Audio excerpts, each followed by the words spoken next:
عايز بس يعني انوه على ان الاجهزه الاستخباراتيه على مستوى العالم خلال السنوات الماضيه بقى الاعتماد اكتر على التقنيات الحديثه، سواء الاختراقات عن طريق الامن السيبراني او استخدامات تطبيقات الذكاء الاصطناعي او الحوارات والتكليفات اللي بتتم على الدارك ويب والديب انترنت، او حتى الشرايح اللي هي ممكن بتتحط مثلا عشان تعمل تتبع للشخصيات الهامه او العناصر اللي عايزين يستهدفوها.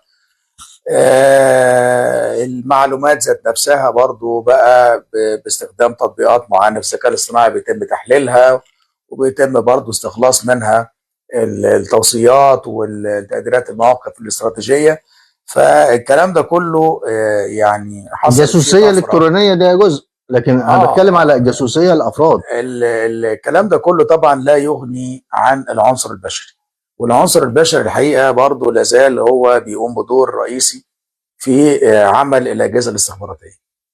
بطبيعه الحال الامر ده بيتم توظيفه من خلال الحروب الجيل الرابع والخامس، اللي هي يعني تقريبا ما فيش طلقه بتتضرب فيها، هي بيتم استهداف الداخل بالشائعات، بالتشكيك في الدولة الوطنية، المكتسبات الوطنية، الهوية بتاعت الدولة. برضه بيحاولوا يقصوا هذه الهوية، بيحاولوا يشتغلوا بأساليب اللي هي البرمجة اللغوية العصبية اللي هي ال NLP، ان هو يزرع فكرة عند حضرتك من خلال ان هو يعني يجسم لك الحجم بتاعهم ان هم اقوياء جدا. ودي نوع من انواع الحرب النفسية، الغرض منها بث برضو الإحباط والطاقة السلبية في نفوس الناس. فالكلام ده كله احنا يعني شفنا تطبيقاته في العديد والعديد من الدول، ويمكن إيران اللي احنا النهاردة بصدد الكلام عنها حصل برضو الاستهداف للداخل عندها من أشهر وبدأت الناس بدعم مباشر من أمريكا ومن إسرائيل بيدعوا الناس هناك وبيحرضوا الناس هناك ان هم ينزلوا يثوروا ضد النظام الملالي. بعيد عن المظاهرات، انا بتكلم على الجواسيس ونجاحها ودورها في اثناء الحرب والمعركه. ده دور مهم جدا. طبعا ما انا بقول لحضرتك يعني هنا ايران عانت من الجواسيس، مظبوط؟ في حصل اختراق شديد، يعني ما نقدرش ننكر الكلام ده. في اختراق حصل للداخل الايراني جوه المؤسسات الرئيسيه والاجهزه الامنيه ومراكز صنع القرار، حصل اختراق سواء الكتروني او اختراق بالعناصر البشريه. وده نظرا هناك ايران برضو يعني دوله مركزيه، وولايه الفقيه او حكم الملالي بيبقى عندهم الفقيه ده معصوم، يعني لا ياتيه الباطل من بين يديه ولا من خلفه، فهو عنده قدره على السيطره والحشد والتوجيه، وهو يعني معصوم، يعني بيوحى اليه. فمن هنا طبعا بتيجي لان ايران فيها عرقيات، مش بس الفرس، فيه غير الفرس في العرقيه الادريه، وفي التركمان والاكراد والبلوش والعرب. دي قابله للفتنه، وفي برضه لكن ما عندهمش هم اجهزه امنيه قويه يعني تواجه الجاسوسيه اللي حصل والاختراق اللي حصل. عندهم اجهزه قويه جدا، عندهم هناك الحرس الثوري الايراني مسيطر على اجهزه القوات المسلحه والاجهزه الامنيه والاقتصاد، مسيطر على مفاصل الدوله كلها، وهو يعني هناك المرشد العام، طبعا سلطاته ممتده، وهو المرجعيه العليا هناك في الحاكمه في ايران.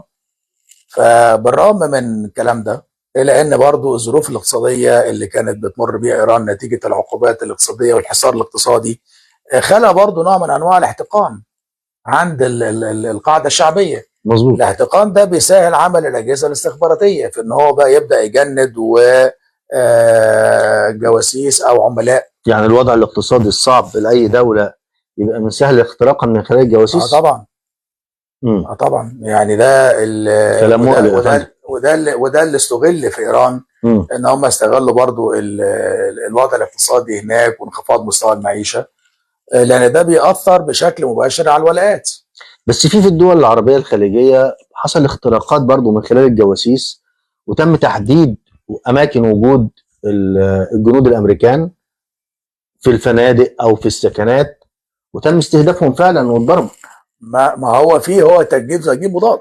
اه يعني دلوقتي احنا القدرات بتاعت الامن السيبراني واستخدام تطبيقات الذكاء الاصطناعي زي ما احنا قلنا، الكلام ده بيخليه بيوصل ليه مش بس للقدرات العسكريه والامنيه، بيوصل لقدرات الدوله الشامله. يعني ممكن يستهدفها اقتصاديا، ممكن يستهدف البنك المركزي، يستهدف المرافق الرئيسيه، كهرباء، الميه، يستهدف مواقع الوزارات الخدميه. يعني ممكن يعمل لي برضه ربكه في المشهد. ويمكن كان حصل برضه من فتره، يمكن اكتر من سنه، كان هجوم سيبراني على مفاعل النووي في ايران اللي هو نطس. وده كان استهداف الامن السيبراني. فالامن السيبراني اسرائيل عندها طبعا وحده متطوره جدا، الوحده 8200، بتقوم بدور في هذه الاختراقات، وبتقوم بدور في الوقيعه كمان ما بين شعوب الدول المنطقه، المنطقه العربيه والشرق دي نقطه الاوسط. مهمه سيادتك انت بتتناولها، واحنا بنعاني منها دلوقتي حاليا طبعا حاليا ان في فتن بين الشعوب العربيه، وحتى بين الشعب المصري، وبعض الشعوب العربيه. انتوا واقفين مع ايران، انتوا مش واقفين معانا.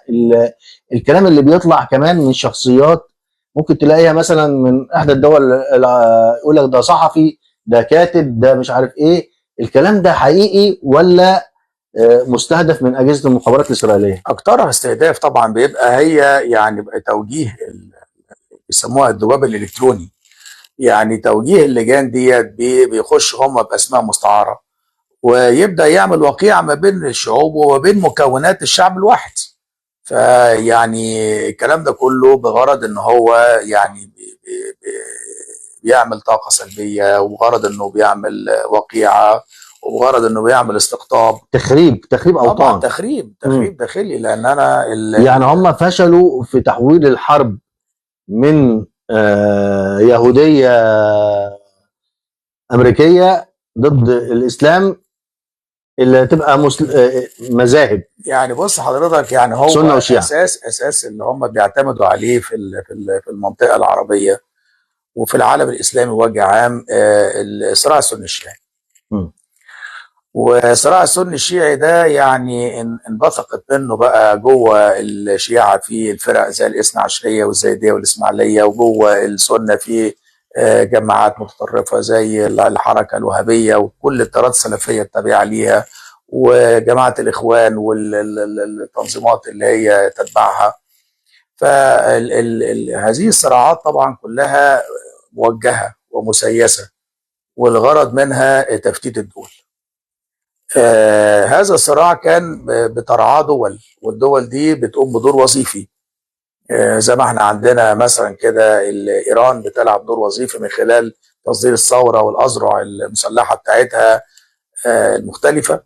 فنفس الكلام برضو في دول تانية زي تركيا، يعني برضو بس يا فندم، يعني ايران لو ليها دور وظيفي فعلا عشان تشعل المنطقه وتصدر الثوره الاسلاميه، ليه بيضربوها دلوقتي؟ عشان دورها انتهى. هو دلوقتي صراع السني الشيعي والطائفيه والعرقيات والصراعات الداخليه اللي هي يعني ادت لتفتيت الدول دي ملف واتقفل خلاص. يعني هو دورها الوظيفي انتهى، فهو لازم يعني النظام دوت يتغير. يعني النظام الملالي ده او ولايه الفقيه خلاص دورها انتهى، لان هو على طول الخطوه اللي بعدها يحصل تقسيم للدوله الايرانيه نفسها.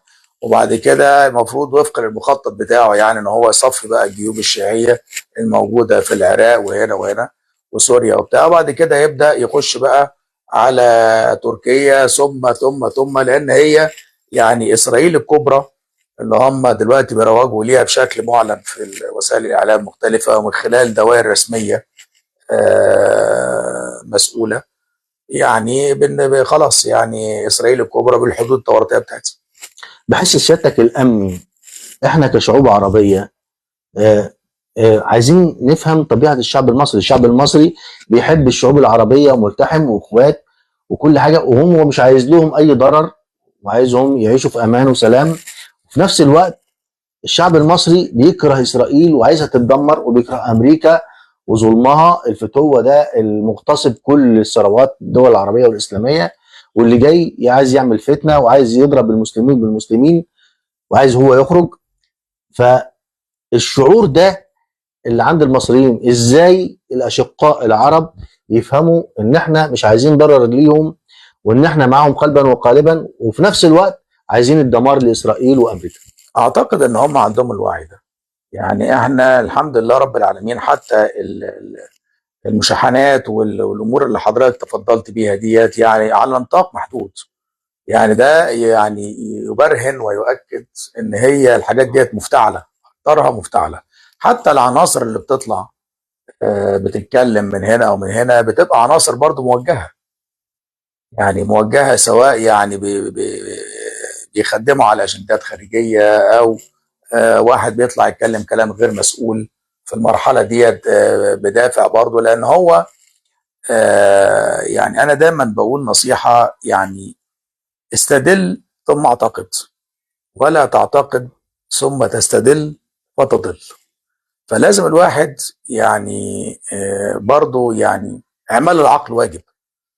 انا دلوقتي في المرحله دي اللي احنا عايزين فيها اصطفاف، وعايزين فيها ان احنا نعمل تكتلات، ومحتاجين ان احنا نتحرك بشكل جماعي في اطار منظومه عربيه واحده في الوقت ده، والانظمه بتتحرك في هذا الاتجاه، والمفروض كمان الشعوب عندهم هذا الوعي.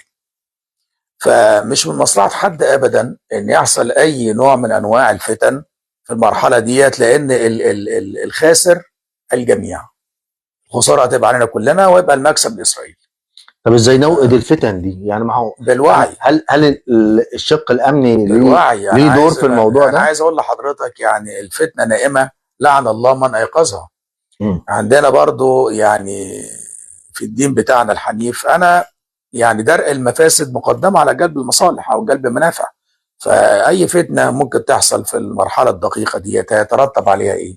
مفسده. فانا لو قدامي امرين، ادرأ المفسده اولا ثم اجلب المصلحه بعد كده. في جو الحرب اللي احنا فيه دلوقتي، عندك مخاوف امنيه ان ممكن تحصل خروقات امنيه؟ الجبهه الداخليه طبعا احنا عندنا الاجهزه المختصه هنا متيقظه للكلام ده ومنتبهه، وده دور طبعا اجهزه القوات المسلحه ووزاره الداخليه والاجهزه الامنيه المختلفه، ان هم تامين الجبهه الداخليه. وتامين الجبهه الداخليه ديت مسؤوليه مشتركه، سواء على صعيد بقى الحدود المتراميه الموجوده عندي على البحرين الاحمر المتوسط، او الحدود بتاعتي الجنوبيه او الشرقيه او الغربيه. والحقيقه احنا كل الدول الطوق او دول الجوار الاقليمي فيها مشاكل. فالكلام ده يعني ادى الى موجات من الهجرات اللي مم. جت عندنا هنا، وجم برضو باعداد ضخمه جدا. فده بيلقي باعباء على الاجهزه الامنيه والاجهزه المختصه، ان هم يعني برضو متابعه العناصر ديت، لان اكيد في النص بتبقى في عناصر مندسه، اكيد في عناصر مخربه، اكيد مم. عناصر جايه بتنفذ اجندات معينه، اكيد ناس ليهم امتدادات في الداخل يعني من ممكن يبقوا. التيارات المتطرفه الموجوده عندنا زي جماعه الاخوان الارهابيه. فانا يعني ده لازم اكون متيقظ، لازم اكون متيقظ كمان للعمليات التهريب اللي بتحصل من على الحدود بتاعتي، سواء تهريب الاسلحه او تهريب المهاجرين، او تهريب البضائع او تهريب المخدرات. ودلوقتي في اساليب حديثه كمان بتستخدم، يعني بيستخدموا الطيارات الدرونز دلوقتي في تهريب الحاجات دي كلها، تهريب اسلحه، في تهريب اسلحه وتهريب مخدرات. مخدرات مم. وكل حاجه. لان هي الدرونز دلوقتي اتطورت بقى بتشيل حمولات بال 10 و 15 كيلو. طب ما انا لو 10 15 كيلو مخدرات دي مشكله. طبعا اللي يهرب ده يهرب اي حاجه تانية. ده افضل من اي تاجر. بالظبط. فهو السيطره على الحدود طبعا من خلال حرس الحدود، ومن خلال الاجهزه الامنيه. المخابرات الحربيه، ومن خلال طبعا السيطره على المنافذ المختلفه، سواء الجويه او البحريه او البريه او النهريه. حركه برضو المترددين في السفر والوصول الجنسيات المختلفة برضو، يعني ده بيبقى أعباء ضخمة جدا. الشقق المفروشة، الفنادق بالذات اللي هي في الأحياء الشعبية. يعني طبعا احنا بنحط سيناريوهات ان ممكن يبقى من الهجرات اللي موجوده دي في خلايا موجوده شغاله خلايا نايمة، ومستعده ان هي تنفذ الامر وقت ان يطلب منها. واحنا يعني منتبهين للامر ده. يعني الفتره الاخيره برضو بقى في يعني تدقيق شديد جدا برضو في مساله الاقامات وانواع الاقامات المختلفه الموجوده لكل الرعايا الموجودين. دلوقتي قانون بيلزم اي حد عايز يستاجر مثلا شقه او يستاجر حتى يعني على سبيل المشروع التجاري او حاجه زي كده، لازم طبعا الاجهزه الامنيه بتاخد خبر، لان الكلام ده بيخضع للفحص. المشاكل الاقتصاديه اللي عندنا والمعاناه بين الشعب، هل دي ممكن تبقى وسيله العناصر دي تبث الفتنه بين الشعب المصري؟ استغلالا للاوضاع الاقتصاديه بتاعتنا طبعا ممكن. ممكن، ما انا بقول لحضرتك الكلام ده كله بمرجعه الوعي. ومش بس الوعي، احنا عندنا كمان يعني في بلدنا الحمد لله رب العالمين التركيبه السكانيه بتاعتي متجانسه.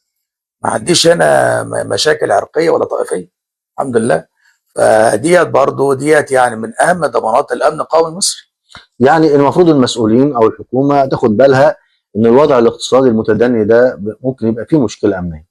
ما انا بقول لحضرتك الكلام ده بالتوازي، ما انا عندي برضو الوعي موجود بالمخاطر، وعندي الاصطفاف والحس الوطني. يعني انا دلوقتي الناس بتفكر بشكل مسؤول من خلال التجارب اللي احنا مرينا بيها خلال الحقبه الاخيره.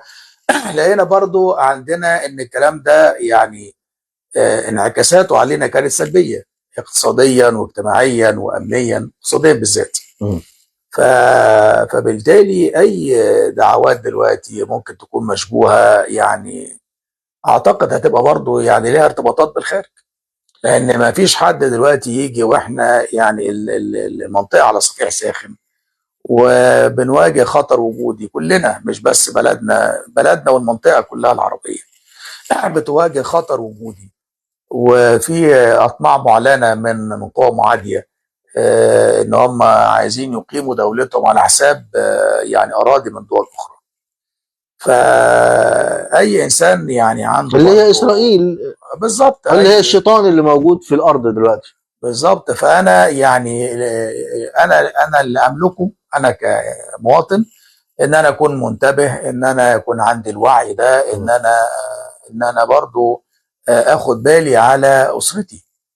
يعني هنا دور الاسره مهم جدا، ان انا يعني يكون في رقابه برضو على الولاد وعلى المحتوى اللي هم بيشوفوه من خلال مواقع السوشيال ميديا. وخاصة ان احنا الفترة الأخيرة كمان بقى في عندنا يعني الديب انترنت او الدارك ويب. ده برضو بقت يعني كل الحاجات اللي هي سواء تجارة الأعضاء أو تهريب المخدرات أو الجرائم الجنائية أو حتى الجماعات المتطرفة والإرهابية بيستخدموها ظنا منهم ان هم بعيد عن الرقابة الأمنية. عندنا انما الشق الثاني من الموضوع اللي احنا قلنا نتكلم فيه، اللي هي الماسونيه العالميه. الماسونيه العالميه بتحرك عمليه الحرب في المنطقه. بص حضرتك، علشان يمكن احنا اتكلمنا قبل كده في يعني في حلقات سابقة يعني على موضوع الماسونية، انا عايز اتكلم برضو على الداخل المصري. انا عندي هنا في حظر لهذه المحافل من شهر مارس 64، لان هي ما جت من ايام الحمله الفرنسيه. اول محفل انشئ هنا كان سنه 1800 مع الحمله الفرنسيه، محفل ايزيس اللي هو المحفل الرئيسي في فرنسا. وبعد كده توالت بقى المحافل سواء في القاهره او في اسكندريه او في محافظات اخرى، والتحق بيها رموز في المجتمع في الوقت ده ما كانش عندهم الوعي بالمخاطر دي، وما كانش عندهم برضو ادراك للاهداف الخبيثه بتاعتها.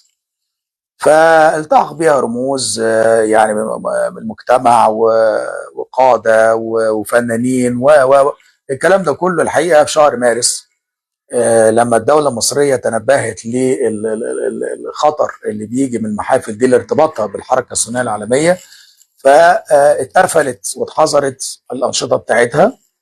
وبفعل المد القومي كمان بدأ يبقى في دول عربية حذو مصر، يعني في سوريا وفي لبنان وفي كذا دولة عربية بدأوا برضو ان هم يحصل اغلاق لهذه المحافل. بس رجعت بشكل تاني. ليها امتدادات بقى، يعني ليها امتدادات موجودة من خلال منتديات معينة بدون ذكر اسماء. هذه المنتديات برضو يعني بتقوم بدور وظيفي معين. بتشتغل ازاي؟ يعني بتلبس عباءة ايه؟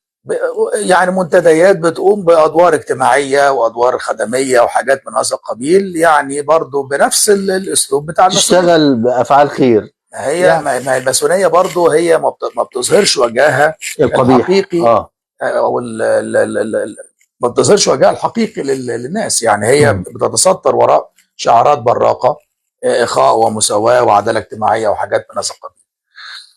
هي الحقيقه كانت ليها دور وادوار في كل الثورات تقريبا من الحروب اللي حصلت، يعني الثوره الفرنسيه، ثوره المستعمرات البريطانيه، بس هم المسؤول الحرب العالميه الاولى، الحرب العالميه الثانيه. دايما بيبقوا اعضاء المسؤول دول من الناس الاغنياء اللي معاهم فلوس، اللي بتجمعهم. هو بيختار، هو يعني المحافل ديت هي اللي بتنتقي اعضائها. مش اي حد كده يعني يروح عايز يلتحق بيهم. يعني نفس الكلام بس اي حد معاه فلوس ممكن يلتحق بيهم ولا لا؟ مش شرط. مش شرط. هو اهم حاجه يكون هيتوظف ازاي، يتم استخدامه في اي اتجاه. فلذلك هم يعني دايما تلاقي ما بينهم تكافل.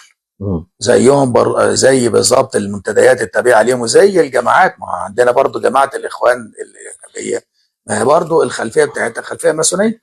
طيب بدون ذكر اسماء برضو احنا عايزين نقول، هل يعني الناس بتقول لك في فنانين عندنا من الماسونيه وليهم رموز معينه بيلبسوها، سواء في الودن سواء في الصدر، سواء باي شكل. وعندنا كمان رجال اعمال من الماسون، وعندنا مسؤولين من الماسون. الكلام ده حقيقي ولا لا؟ يعني انا ما اقدرش ان انا يعني انفي حاجه زي كده. بعض احيان بتبقى في ناس ملتحقه بمحافل في الخارج، محافل ماسونيه في الخارج، لان برضو المحافل دي موجوده بشكل معلن في العديد من الدول. موجوده في امريكا، موجوده في كندا، موجوده في فرنسا، موجوده في انجلترا، موجوده في ايطاليا. فالمحافل ديت ممكن يكون واحد مزدوج الجنسيه، وممكن يكون واحد عاش هناك فتره والتحق بالمحافل ديت وجه. ممكن يكون واحد كان شغال في احد المنظمات الدوليه وهم ليهم برضو اصابع هناك، يعني ظاهره وخفيه في المنظمات ديت، ويتم استقطابه وتجنيده. فالناس اللي زي دولت وقت لما بيجوا هنا بيبقوا مرتبطين برضو باهداف خارجيه. فالكلام ده كله طبعا مين اللي عنده قدره على ان هو يعني يحدد العناصر ديت او برضو يبقى يعني يدرأ المخاطر بتاعتها؟ الاجهزه المختصه. طب الاجهزه المختصه او الحكومه او المسؤولين ما بيحاولوش يسيطروا على الموضوع ده، الماسونيه وانتشارها؟ بص حضرتك، يعني انا هتكلم اشبهها مثلا بالجريمه. نظريه المنع ديت حاجه مش موجوده حتى في اكبر الدول. انما في ان انا بشتغل بعمل اجراءات احترازيه او اجراءات استباقيه علشان امنع الجريمه من الوقوع، يعني بوقدها في المهد بتاعها، وعند وقوعها بعمل على ضبطها. فنفس الكلام، نفس الفكره، ان انا دلوقتي يعني بسم الله ما شاء الله احنا العدد دول بيشتغلوا بافكار بفكر بالظبط، مش باسلحه. هم مش بعيد برضو عن المتابعه الامنيه. يعني انما انا عايز اقول لحضرتك يعني الكم اللي موجود عندنا وكم التحديات والاساليب المستخدمه والتطور النوعي اللي حصل في الجريمه، سواء الجريمه السياسيه او الجريمه الجنائيه، ده برضو القى باعباء جسام على الاجهزه المختصه. بس انتوا عندكم في الاجهزه الامنيه اتساع صدر. حصل تطوير. لا واتساع صدر، يعني قصدي بيسيبوا الناس تتكلم و وبعدين يبقى في اندر كنترول ولا ايه؟ يعني احنا مثلا شايفين زملاء مثلا بيدعوا ان هم مع اسرائيل مع امريكا، بيشتموا في الدين الاسلامي. الناس دي برضو الناس يعني بتتساءل، الناس دي متسابه ليه؟ او سايبينهم كده ليه؟ يعني طالقينهم كده ليه؟ برضه انا عايز اقول لحضرتك، يعني احنا لما نيجي نتكلم على قانون، احنا دلوقتي في حريه الراي مكفول، بس لها اطر ومحددات قانونيه معينه. لان انا دلوقتي لو في تحرك خبيث قد يكون موجه من الخارج، الغرض منه مثلا اثاره فتنه، او ان هو يؤثر على الهويه بتاعتي الوطنيه او الدينيه، فالاجهزه الامنيه بتتحرك وبتتصدى. انما يعني نظريه المنع التام للجريمه ديت يعني ده او كلام للافكار دي. نظري، كلام نظري. الفكره تحارب بالفكره، بس في فكره والعقيده خطيره. تحارب، والعقيده تحارب بعقيده، والفكره تحارب بفكره. الناس دايما بتنظر للاجهزه الامنيه على اعتبار ان هي المسؤول الاول والاخير عن الافكار دي. لا، انا في عندي اجهزه تانية هي اللي بيبقى ليها دور سابق. انا بالنسبه لي لما الامور تتفاقم وتوصل لان هي يبقى في بقى خطر داهم او تهديد للجبهه الداخليه بتاعتي، لا انا بتحرك. انما مين المسؤول عن مواجهه الفكر والعقيده ديت؟ في عندنا مؤسسات مختصه، في عندنا مؤسسات دينيه، ثقافيه، تعليميه، اعلاميه، لان هي مسؤوليه مشتركه. الموضوع بس مش منصب على المواجهه الامنيه بس. المواجهه الامنيه تاتي اخرا وليس اولا. بس الناس دايما بتبص للامن ان هو البوتقه اللي بتحتوي الكل، او بتحتوي كل شيء. فبتلجأ تقول لك ايه، هو الامن فين؟ هو اي حاجه، يعني احنا قاعدين مع بعض ونتكلم يقول لك الامن فين؟ الامن فين؟ يعني هو طبعا معاهم عذرهم طبعا، لان هو يعني احنا عندنا شعور بالامن ده، يعني حضراتكم ده شعور فطري. مم. الذي اطعمهم من جوع وامنهم من خوف. مظبوط. فهو الشعور الفطري دوت احنا مش بنحس بيه الا لما نفقده. فقدان الامن ده بيؤثر على حياتنا، وبيؤثر على استقرارنا، وبيؤثر على سلامنا المجتمعي. احنا الكلام ده شفناه وقت لما برضو الفترة اللي حصل فيها يعني حالة عدم استقرار، وكان كل شوية نبص نلاقي في أحداث بتحصل هنا وهناك. الكلام ده كله خلى الناس إن هم ينزلوا بقى تحت بيوتهم ويعملوا لجان شعبية، وكل واحد بيحاول يدافع عن بيته، بيدافع عن كيانه، بيدافع عن مقدراته. فالكلام ده اللي هو فقدان الشعور بالأمن. وعلى الصعيد الشخصي، لو حضرتك دلوقتي معرض لتهديد ما من شخص مثلا بيحاول يبتز حضرتك، او بيحاول ان هو يحصل على مكاسب، او الكلام ده كله بيخليك ان انت مش عارف تنام، مش عارف تروح شغلك وتسيب بيتك، مش عارف تركن عربيتك بتاعته وتطلع تنام في بيتك بامان. فيعني الذي اطعمهم من جوع وامنهم من خوف. بس اطعمهم من جوع الاول، ما تسيبنيش جعان وتقول لي عيش في امان، ولا ايه؟ في جهود بتبذل، وفي تحركات مضنيه. لا انا قصدي يعني الامن بيعاني من واطعمهم من جوع برضه يعني.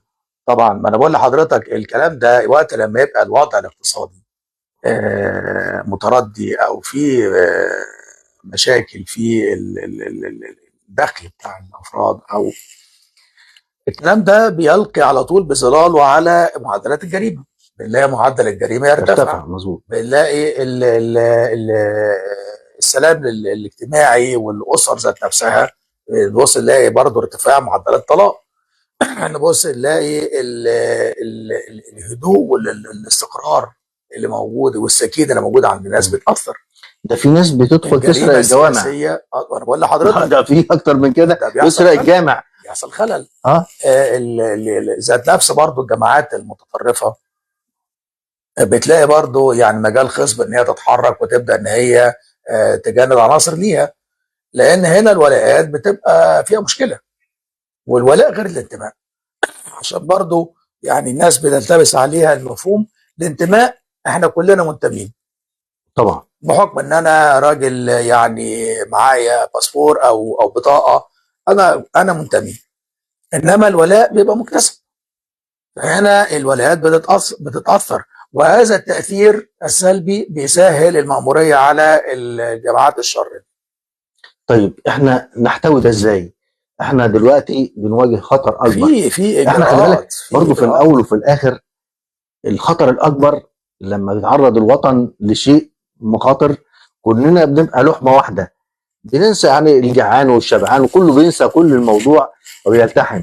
بس احنا مش عايزين ندي فرصه لقوى الشر اللي موجوده اللي جايه لنا من الخارج تزعزع هذا النسيج. عشان اقطع خط الراجع عليهم طبعا، انا بقول لحضرتك في حاجات عليا انا كمواطن، اللي هي حته الوعي وبرضه حته الاصطفاف وان اكون منتبه للمخاطر دي كلها، وان انا برضه الدوله من خلال اجهزتها المختصه بتقوم باجراءات حمايه اجتماعيه، يعني برضه يعني رفع الحد الادنى بتاع الاجور والمعاشات، والرقابه برضو على الاسواق، لان برضو في جزء كبير من المشكله بيتحكم فيه التصرفات الغير مسؤوله من بعض التجار، ان هو بيستغل الازمات ديت، ونبص نلاقي ان هو رفع الاسعار بدون اي داعي. فكان مثلا في حاجه ليها ارتباط بالاستيراد او بالدولار او انما في حاجات تانية ملهاش ارتباط بالكلام ده، يعني في حاجات انا مكتفي منها ذاتيا، طب بترفع سعرها ليه؟ فالكلام ده هي الحقيقه مسؤوليه مشتركه ما بين الدوله واجهزتها في الاجراءات الحمايه الاجتماعيه الواجبه واللازمه في المرحله الحرجه اللي احنا بنمر بيها ديت، مع برضو الرقابه من خلال الاجهزه المختصه والاجهزه الشرطيه والامنيه على الاسواق وعلى التجار والممارسات التحتكاريه، لان ديت تجار الازمات بنسميهم. دولت يعني المؤسسات الدينيه حتى لما بتطلع تتكلم في الحاجات اللي زي كده، الكلام ده شرعا لا يجوز.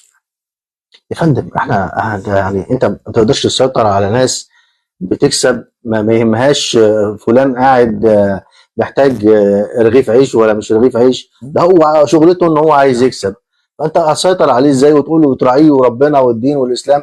لا، احنا بنتكلم على قانون. القانون يعني نقول حكومتنا يعني بوظت بوظت القانون، هي اللي رفعت الاسعار الاول. لا، هي بص حضرتك على الجانب التشريعي، يعني في تشريعات وفي عقوبات مغلظه طبعا للممارسات التحتكاريه وللاوجه الفساد المختلفه. احنا نتمنى برضو ان يبقى في يعني تفعيل للتشريعات والقوانين ديت باجراءات رادعه، لان انا دلوقتي يمكن احنا سمعنا الكلام ده من ايام، ان هو يعني في اتجاه دلوقتي ان هو التجار الجشعين دولت اللي بيستغلوا الازمات ان بيتم عرضهم على القضاء العسكري. يا فندم ده تجار العربيات كلهم رفعوا الاسعار النهارده وامبارح بشكل رسمي علشان الدولار بيطلع شويه وينزل. طب ما هو بينزل، يعني هو دي حركه بيطلع وينزل سعر عمله عشان ظروف معينه. طب انت يعني استبقت الاحداث ورفعت الاسعار بناء على ايه؟ بص حضرتك وما ينطوي على السيارات ينطوي على حاجات كتير قوي يعني.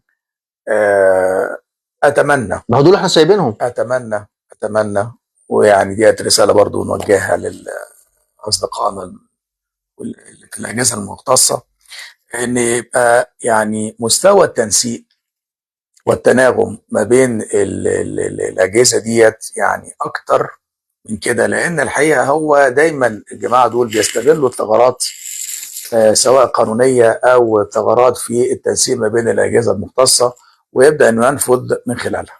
يا فندم هو انت متصور ان في تاجر او وكيل لسيارات او اي شيء بيجي له ما ترفعش الاسعار دلوقتي، ما تعملش بلبله في السوق؟ لا، ده هو بمزاجه، هو قاعد قررنا احنا شركه فلان واخدين توكيل في رفع الاسعار. انا بقول لحضرتك الدوله قاعده وجهاز حمايه المستهلك قاعد، ولا حد بيقول طب انتوا عملتوا ايه؟ هو انتوا جبتوا بضاعه جديده بالسعر الجديد ولا عملتوا حاجه؟ ما لسه الدنيا واقفه وموجوده عندك، رفعت الاسعار ليه؟ رفع الاسعار بشكل احترازي. ما انا عايزين نفهم. ما انا بقول لحضرتك لابد ان هذه الاجهزه يعني تفعل بشكل قوي جدا وتطلع بالمهام بتاعتها، لان الحقيقه يعني المواطن دلوقتي البسيط هو اللي بيعاني من كل شيء، هو اللي بيعاني، لان هو الحاجات ديت بشكل تراكمي كده، سواء بقى المحروقات، اسعار الطاقه والمحروقات، او الدعم، او سعر الدولار، الكلام ده كله تراكما بيتحمل على المستهلك او على المواطن البسيط. فتخفيفا لهذه الاعباء مش بس انا عايز تحركات مثلا في اتجاه حمايه الاجتماعيه، على قد ما انا محتاج ما انت تفعيل مستهلك. وتنسيق وتناغم ما بين الاجهزه المختصه. شيء مهم جدا جدا جدا ان احنا نشتغل كلنا بفكر مؤسسي، ان احنا نشتغل كلنا في اطار منظومه جماعيه، ان احنا نشتغل باحساس عالي جدا، حس وطني وباحساس عالي بالمسؤوليه، ان احنا كل واحد فينا يحط نفسه مكان هذا المواطن البسيط. لان انا دلوقتي لما بنزل بشتغل، في فرق بين ان انا اشتغل بمفهوم الوظيفه، وفرق بين ان انا بشتغل بمفهوم الرساله. مفهوم الرساله، انا راجل احساسي والرقابه بتاعتي داخليه، جايه من الوازع الديني ووازع الضمير والمنظومه القيميه اللي انت بتربي عليها.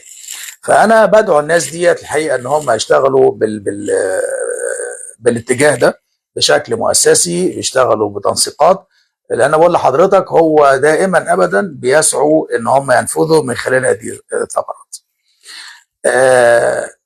ما فيش يعني، ما اعتقدش ان في حد يعني هيأله جهد او هيدخر وسع ان هو يحاول يعبر الازمه اللي احنا والمرحله الحرجه دي، انما بدون تضافر الجهود والتكاتف، وان احنا نشتغل بمسؤوليه وبحس وطني ونشتغل بضمير، ويكون الناس برضه عندهم ايجابيه. ما هو جهاز حمايه المستهلك ده محتاج برضه مواطن يبلغ. الجماعه زمايلنا مثلا في بحث التموين او في الاموال العامه محتاجين برضه حد يبلغ. فهو الشخص الايجابي يبلغ ايه؟ ده السوق يبلغ. موجود. ما يعني اذا هو لو نزل عند الراجل بتاع الفاكهه ولا الراجل بتاع الخضار، هيلاقي كيلو الخيار بقى ب 40 جنيه، ده كيلو الباذنجان بقى ب 60 جنيه. هو في ايه؟ ما هو الرقابه على الاسواق ديت جانب، انما الجانب الثاني برضه ان انت حضرتك عشان تغطي اكبر كم ممكن من المحال او المولات او المراكز التجاريه، انا محتاج المستهلك، المواطن نفسه البسيط ده اللي راح يشتري الحاجه، لما لقى ان في مبالغه سواء في السعر او في الجوده او في الوزن او في المواصفات بتاعتها، ما على طول يعني في ارقام مخصصه لحاجات زي كده تلقي البلاغات. ولازم برضو العناصر بتاعه انفاذ القانون، رجال انفاذ القانون، برضو يبقى في تكثيف في التواجد بتاعهم في الميدانيه، لان الحاجات ديت محتاجه برضو يعني متابعه.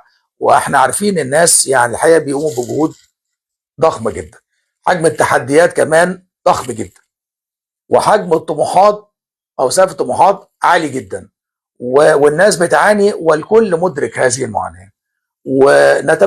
نتمنى من الله ان تنقاش هذه الغمه يعني. انا طبعا يعني انا عطلت سيادتك كتير جدا، وانا عارف انك انت رايح صلاه تهجد والنهارده ليله القدر، وان شاء الله ربنا يتقبل منا ومنك. منا ومنكم وندعو كده ان الله ان شاء شاء الله، الله ان منا ينصر ومنكم ان شاء الاسلام الله. والمسلمين يا ويوحد رب. صف الدول يا رب. العربيه. بس انا عايز اقول لك على حاجه احنا بنقولها كده بين الشعب مع بعضه: البلد دي لو عايزه تعمل حاجه بتعملها. طبعا. الكلام ده صح ولا مش صح؟ يعني لو طبعا. احنا عايزين نسيطر على الاسعار طبعا. ونخلي الاسعار في متناول الناس ومفيش جشع بنعمله، ولو عايزين نسيب ونطنش بنسيبه. اللي حصل دلوقتي ان احنا الاهدار مطنشين. يعني هذا الاهدار اللي موجود، يعني احنا جهود التنميه اللي الدوله المصريه ماشيه فيها واجراءات الاصلاح الاقتصادي اللي بتتعمل دي كلها، وابص الاقي في الاخر من الناحيه الثانيه في ناس يعني غير مسؤوله بتقوم بتصرفات زي كده، او ارتفاع معدلات الفساد. طبعا الفساد يعني دي آفة موجودة في كل الدول، طبعا. الفساد بشقيه الإداري والمالي، وبعض أحيان بيبقى الفساد الإداري أسوأ. الفساد الإداري ده مش بيتمثل لا، ده أنا ممكن شخص غير مناسب في المكان الغير مناسب يؤدي إلى مشكلة، لأن هو طبعا لو إنسان غير مؤهل وغير مناسب وإنسان ضعيف، الحاكم الضعيف فتنة. لما يجي واحد دلوقتي على رأس منظومة زي كده، رئيس شركة أو منظمة أو تبص تلاقي ان هو على طول اول ما بيجي بيتصادم مع ال الناس اللي هي الكوادر الاكفاء، ومن ثم بيبدا يحصل بقى ازاحه واقصاء ليهم طيب بص يا فندم، واستبدالهم بعناصر تانية. انا عايز بس عايز اكمل هو الجزئيه مين دي. اللي بيرشح الناس دي؟ هي بقى بقول لحضرتك يعني ديت يعني دعوه للناس اللي هي المسؤوله عن هذا الامر.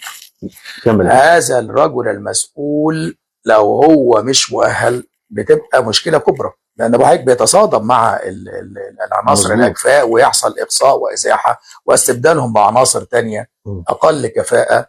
الكلام ده بنظريه الدومينو، بنبص نلاقي ان هو بينزل من فوق من راس الهرم لغايه المستويات القاعديه. فالكلام ده طبعا يعني ده فساد اداري. الفساد المالي برضه يعني بالبلدي كده او بالعاميه بنقول قربه مخرومه. انا عمال اعبي من فوق والحاجه بتنزل من تحت. فالكلام ده كله بيعمل اهدار الحقيقه لجهود التنميه والاجراءات الاصلاح الاقتصادي. احنا بقول لحضرتك احنا يعني الوقت مش في صالحنا، وبنتحرك في مسارات متوازيه في كل الاتجاهات. فما يجيش بقى ناس غير مسؤوله زي ديت وتهدر كل الجهود اللي بتعملها الدوله. في كتير والشعب عارف والناس بتشوف وبتلتحم وبتشوف الناس ما عندهاش اي فكر ولا اي تخطيط، وفي مواقع مسؤوله للاسف يقول لك ما هم قاصدين ان هم يجيبوهم عشان يخربوها. الكلام ده المقوله دي صح ولا بس لا؟ انا عايز اقول لحضرتك على حاجه، يعني خلينا نتكلم بوضوح اكتر. الدوله المصريه في الفتره الاخيره اخذت اتجاه ان هي تعمل اصلاح اداري، وعندنا في مجالس مختصه بالحوكمه، وفي اللجنه العليا للاصلاح الاداري، وفي مجلس اعلى لتنميه الموارد البشريه، والكلام ده كله بيشتغلوا طبعا يعني بالتنسيق والتعاون مع وزاره التخطيط ومع الجهاز المركزي للتنظيم والاداره. وكل الكلام ده احنا شفناه كمان في استراتيجيه مصر 2030. طيب اجهزه الدوله بقى دلوقتي في عندهم كل موظف وكل كادر موجود في معاه بطاقه وصف وظيفي في المهام والاختصاص. كل اداره او كل كيان عنده برضو دليل عمل او عنده حاجه زي التعليمات المستديمه الاس او بي الستاندر اوبريتنج بروسيجرز. بقى في عندي معايير، عندي كرايتيريا، يعني عندي دلوقتي معايير اقدر ان انا اتابع واحدد المسؤوليات واقيم بشكل جيد. يعني دي بتسهل المأمورية الحقيقه برضو في مساله الرقابه والتوجيه والتخطيط وما الى هذا. حصل الكلام ده على مستوى الجهاز الاداري بتاع الدوله كلها. طيب يبقى انا دلوقتي انا عندي اطر، انا عندي اجهزه معنيه، وعندي اطر، وعندي وصلت لغايه صغار الموظفين كل واحد ليه بطاقه وصف وظيفي بتاعته. تمام. طيب هذا السيستم وهذه المعايير بتعمل نوع من انواع العلاقه التعاقديه، بتبقى علاقه تعاقديه ما بين جهه العمل وبين الموظف او العامل اللي عندها. كل واحد معروف ايه حقوقه وايه واجباته. وكمان بالتوازي مع الكلام ده علشان يعني برضه في مواجهه لظاهره الفساد، بدات دلوقتي برضه عندنا الميكنه بتاعت الاجراءات والشباك الواحد والحكومه الالكترونيه، واتجهنا كمان للحكومه الذكيه الفتره الاخيره. الكلام ده كله ليه؟ علشان خاطر يبقى بقلل الاحتكاك ما بين الناس العناصر اللي هي احتكاك بين الجمهور وبين الموظف. يعني فالكلام ده كله وفي نفس الوقت برضو الجهاز الاداري بتاع الدوله متضخم، يعني عدد الموظفين على حد علمي يعني يمكن يتخطى ال 6-7 مليون، وانخفض الفتره الاخيره ل 4 مليون. وفي اتجاه برضو ان هو الميكنه بتاعت الاجراءات ديت في مقابل ان انا بخفض في مع مراعاه البعد الاجتماعي طبعا يعني. الكلام ده كله برضو كفيل ان هو يعني ايه يعمل نوع من انواع الحوكمه. وكلمه الحوكمه دي يعني ناس كتيره بيسمعوها. الحوكمه هي عباره عن اجراءات للرقابه سابقه ولاحقه واثناء التنفيذ. يعني حضرتك دلوقتي عندك مشروع عايز تتقدم بيه، بيدرس، بتقدم المشروع او المقترح بتاعك بدراسه الجدوى، بتدرس بشكل تخصصي، وبعد كده بيجاز وبينتقل بعد كده مرحله التنفيذ. بتلاقي اخواننا بتوع الحوكمه برضه موجودين معاه علشان يراعوا برضه الانفاق والجداول الزمنيه والاطر اللي هي محدده ليها. وبعد ما تنتهي العمليه بيبقى في كمان في الفاينل العائد بتاع التكلفه والعائد. طب انا لو طبقت الحوكمه لان انا منه هطلع الحكم الرشيد، من الحوكمه هطلع الحكم الرشيد. والحوكمه ديت حاجات متطبقه في كل الدول المتقدمه، واحنا بدانا ناخد هذا الاتجاه، وبدانا احنا قطعنا فيها اشواط، وبدانا ان الكلام ده يبقى جزء من التخطيط الاستراتيجي بتاع الدوله. طب طالما انا عندي هذه المعايير، يبقى السلطه هنا الموجوده للمسؤول التنفيذي سلطه مقيده. مقيده بايه؟ باطر قانونيه وتشريعيه ولوائح وتعليمات وكذا وكذا وكذا. هذه السلطه المقيده علشان اكافح ظاهره السلطه المطلقه، السلطه المطلقه وافسده مطلقه. فهنا المسؤول يجب ان يعلم ان هو بيشتغل في هذه المنظومه، لان في بعض الاحيان بتلاقي في ناس بتتجاوز وهذه التجاوزات بتقابل برضه بوقفه جاده، وبتقابل برضه باجراءات تاديبيه واجراءات اداريه. بس انا الكلام ده كله لو ما كانش الثقافه دي موجوده عندي من منطلق ان انا راجل مسؤول وفي عندي ضمير وفي عندي حس وطني، مش ممكن مهما عملت من اجراءات مش هتقدر ان انت تحكمها بنسبه 100%. ممكن تحجم الظاهره، انما انك انت تقضي على ظاهره الفساد برضو دي زي بالظبط الجريمه، القضاء على الجريمه او منع الجريمه. احنا بشر وهي في نوازع جوانا بشريه، في خير وشر وفي ثواب وعقاب وفي جنه ونار، وفي ده حتى النفس لما ربنا وصفها ونفس وما سواها فالهمها فجورها وتقواها، جاب الفجور الاول، قد افلح من زكاها وقد خاب من دساها. فهي النفس اماره بالسوء. فالقانون هنا بيتوجد علشان يبقى فيه رادع، والرادع ده رادع عام ورادع خاص.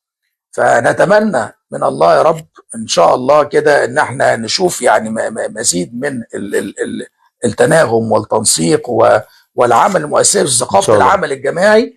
لان بقول لحضرتك انا في ظل الموارد المحدوده دي انا مع ده فرض عين حال عليا ان انا لازم اعمل ترشيد، لازم اعمل ترشيد ولازم اعمل اداره سليمه، ولازم اعمل حوكمه سليمه، ولازم اعمل رقابه قويه جدا على الاجهزه دي عشان تقدر ان هي تقوم بالدور بتاعها بشكل فعال. اختم مع سيادتك عشان نلحق صلاه التهجد بكلمه توجهها للشعب المصري وللحكومه المصريه، ازاي نعدي الفتره الحرجه دي قوي علينا.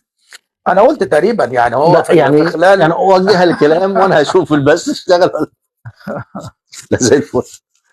يعني احنا قلنا كل الرسائل تقريبا اللي احنا قلناها ديت بنأكد عليها مره ثانيه، بنأكد على الوعي، ده تحدي رئيسي، بنؤكد على الاصطفاف الوطني، بنؤكد على الحس الوطني الموجود عندنا، بنؤكد على رقابه الاسره